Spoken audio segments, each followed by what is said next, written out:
என் பேர் கிருத்திகா. நான் இன்னைக்கு மகாகவி பாரதிய கதையை பார்த்து சொல்ல போகிறேன். ஓடி விளையாடு பாப்பா, நீ ஓய்ந்திருக்கல் ஆகாது பாப்பா. கூடி விளையாடு பாப்பா, நீ ஒரு குழந்தையை வையாதே பாப்பா. சின்னஞ்சிறு குருவி போலே நீ திறந்து பறந்து வா பாப்பா. வண்ண பறவைகளை கண்டு நீ மனதில் மகிழ்ச்சி கொள்ளு பாப்பா.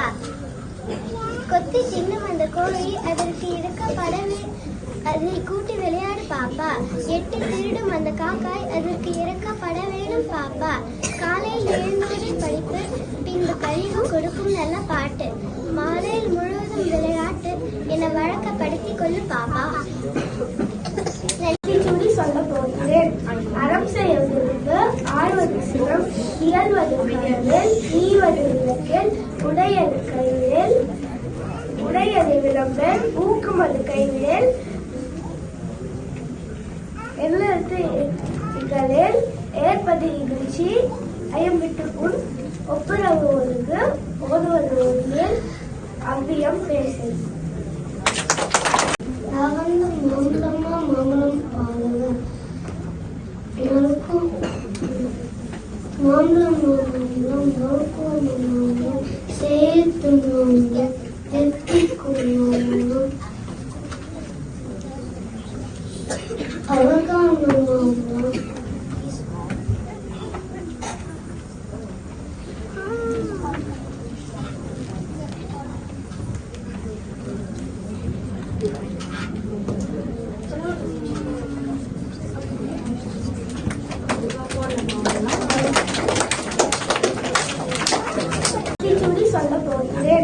அறம் செய்வது ஆழ்வது சிவம், இயல்வது மனதில், ஈவது விளக்கில், உடையது கைவிடல், உடையது விளம்பல், ஊக்குமது கைவிடல்,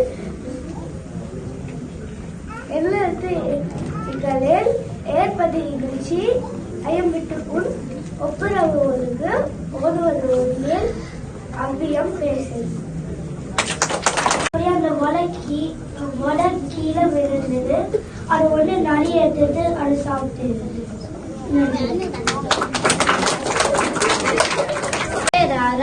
நான் ஒரு கதை சொல்ல போறேன்.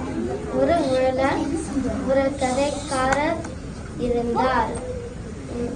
அந்த கதைக்காரர் செடி பழம் வித்தார். அப்போ ஒரு சின்ன பையன் வந்தான். அவன் பேர் ராமு. ராமு எனக்கு செடி பழம் வீரம் கேட்டான்.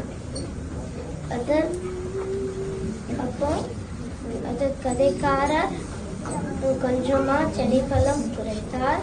அப்போ ராமு சொன்னான், ஏன் நீங்க கொஞ்சமா செடி பழம் கொடுக்குறாங்க கேட்டான்.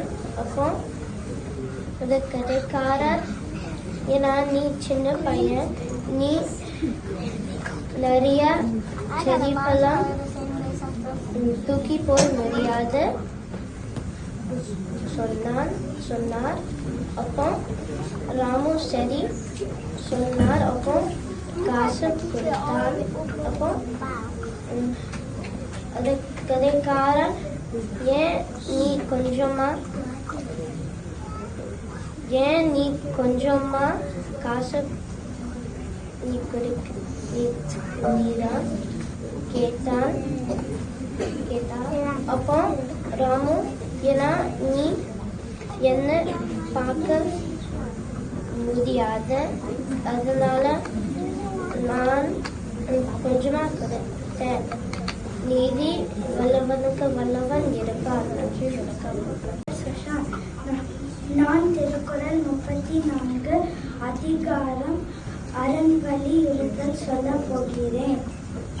மனத்துக்கண் மாசிலன் ஆதல், அனைத்தரன் ஆகுலன் நிறவில. விளக்கம்: எப்பொழுதும் மனதை சுத்தமாக வைத்திருக்கணும். அப்படி வைத்திருக்கலன்னா அது வெறும்